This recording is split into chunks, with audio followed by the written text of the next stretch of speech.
कई बार ये प्रश्न मुझसे पूछा जाता है कि डॉक्टर साहब, मुझे ये हेपेटाइटिस का इन्फेक्शन हो कैसे गया। जो हेपेटाइटिस सी का इन्फेक्शन है, अचानक अगर आपकी जानकारी में आता है तो आपको सबसे पहला प्रश्न अपने दिमाग में यही आता है कि ये इन्फेक्शन आपको कहां से आया, कैसे हुआ और आपको हेपेटाइटिस सी डेवलप कैसे हुई। आज मैं बात करूंगा कि ये जो हेपेटाइटिस सी है ये फैलती कैसे है, इन किसे होने की संभावना ज्यादा। Now there are certain high risk categories।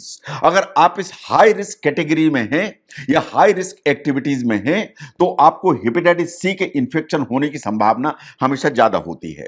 Number 1, अगर जो ड्रग यूज करते हैं लोग, अगर आपको ड्रग यूज के इंस्ट्रूमेंट एक्सचेंज करने की आदत है तो इससे सबसे ज्यादा फैलता है पर्टिकुलरली वेस्टर्न कंट्रीज में।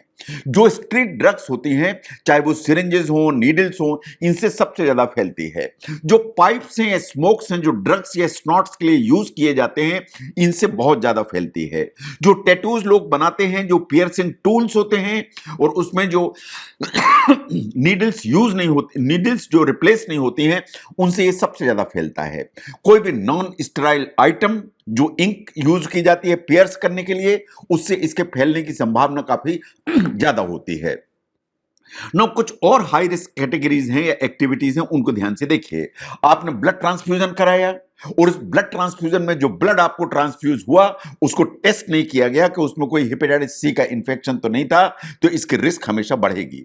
बहुत सारे देश जिनमें जो ब्लड ट्रांसफ्यूजन है, तो जो ब्लड है उसमें हेपेटाइटिस सी चेक नहीं की जाती है, तो इसका रिस्क हमेशा बढ़ता है कि उस ब्लड के थ्रू कहीं आपको ट्रांसमिट ना हो जाए।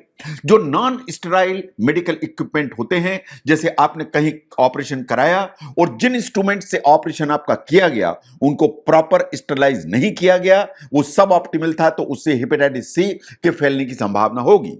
और जैसे टूल्स जो मेडिकली यूज होते हैं, उनको अगर प्रॉपर साफ और ऑटोक्लेव नहीं किया जाएगा तो इस तरह की इंफेक्शन होने की संभावना होगी।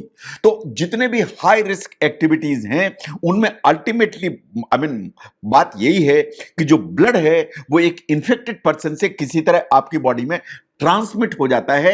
That is the biggest thing जिसके चलते हेपेटाइटिस सी हो जाती है। Now there are certain medium risk activities, उन्हें भी आपको जानने की जरूरत है। से फॉर एग्जांपल, आप जो टूथब्रश है या रेजर है वो शेयर करते हैं, आप नेल कटर शेयर करते हैं, इन आप उस व्यक्ति से शेयर करते हैं जिसे हेपेटाइटिस सी है, तो इस चीज की संभावना बढ़ेगी कि कहीं आपको हेपेटाइटिस सी ना हो जाए। ये मीडियम रिस्क में आता है ना। कोई ओपन वुंड है किसी व्यक्ति को और उसको हेपेटाइटिस सी है ना, एंड वो बैंडेज आप कांटेक्ट में आता है तो आपको रिस्क बढ़ेगा। इसलिए महिलाएं जैसे सैनिटरी नैपकिन्स यूज करती हैं, बैंडेजेस हैं, टिश्यूज हैं, ये सब चीजें ऐसी हैं जिनमें अगर ड्रॉपलेट्स ऑफ ब्लड के आते हैं तो वो हेपेटाइटिस सी को ट्रांसमिट करने की ताकत रखते हैं। जो अनप्रोटेक्टेड सेक्स है वो हेपेटाइटिस सी को ट्रांसमिट करने की ताकत रखता है, बट इसे रेयर माना जाता है। स्पेशली अगर जो सेक्स है वो एनल सेक्स हो, रफ सेक्स हो और मेंस्ट्रुएशन के दौरान सेक्स किया जाए तो हेपेटाइटिस सी के फैलने की संभावना बढ़ती है। जो प्रेगनेंसी एंड बर्थ है, ऐसा माना जाता है कि मदर से जो बच्चा है उसको या जो न्यूनेट है उसको हेपेटाइटिस सी ट्रांसमिट हो सकती है, बट ये मीडियम रिस्क कैटेगरी में आता है। अगर मदर को एचआईवी भी एसोसिएटेड है तो ये जो रिस्क है ये डबल हो जाती है, इसलिए कि ये दोनों को दोनों वायरस ट्रांसमिट होने की ताकत रखते हैं। जिससे नीडल स्टिक इंजरीज होती हैं, हॉस्पिटल में हो जाए, जैसे नीडल अगर चुभ जाती है पर्टिकुलरली हेल्थ केयर वर्कर्स को, तो ये भी मीडियम रिस्क कैटेगरी में आता है, जिसमें कि हेपेटाइटिस सी का जो वायरस है वो फैल सकता है। नो, बहुत सारी चीजें ऐसी हैं जिनसे हेपेटाइटिस सी नहीं फैलती, लेकिन लोग परेशान रहते हैं कहीं इससे फैल तो नहीं जाएगी। क्या ये कफिंग से या स्नीजिंग से फैलेगी? कभी नहीं फैलती। क्या ये किस करने से या हक करने से या इस तरह के गले लगने से फैलती है? कभी नहीं फैलती। क्या आप जो है जिस गिलास से पानी पीते हैं उसी गिलास से वो व्यक्ति भी पानी पीता है जिसको हेपेटाइटिस सी है, इससे फैलती है? नहीं फैलती। जो आप बर्तन खाने के इस्तेमाल करते हैं वो एक्सचेंज होते हैं, उनसे फैलती है? कभी नहीं फैलती। जो आप पानी इस्तेमाल करते हैं, जो शेयर करते हैं, उससे फैलती है? कभी नहीं फैलती। क्या ब्रेस्ट फीडिंग से बच्चे को फैलती है? नहीं फैलती, अनलेस कि जो मदर का निपल है उसमें कुछ क्रैक्स हों। जो कैजुअल कांटेक्ट है उनसे फैलती है, कभी नहीं फैलती।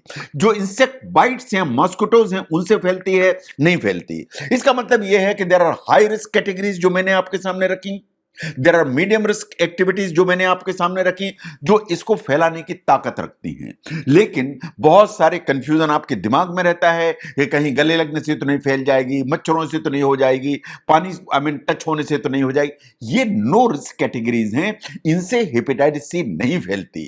तो इसलिए जो डे टू डे कॉन्टैक्ट है आपके घर में, क्या उनसे हेपेटाइटिस सी फैलती है? उनसे हेपेटाइटिस सी नहीं फैलती। हेपेटाइटिस सी जो हाउस होल्ड है या घर में, इसके फैलने की संभावना साइंटिफिकली नियरली जीरो है। ये हमेशा फैलती है तो खून के थ्रू फैलती है, इंजेक्शंस के थ्रू फैलती है, बॉडी फ्लूइड्स के थ्रू फैलती है। ये जो कैजुअल कांटेक्ट है इनके थ्रू नहीं फैलती है। जो हेपेटाइटिस सी फैलती है वो किस तरह से फैलती है, हाई रिस्क या मीडियम रिस्क कैटेगरीज क्या हैं, उनको समझने में इस वीडियो ने आपको हेल्प की। जरूर शेयर करें। मैं doctor V K Mishra from Gastro Liver Hospital, Swaroop Nagar, Kanpur. Thank you very much.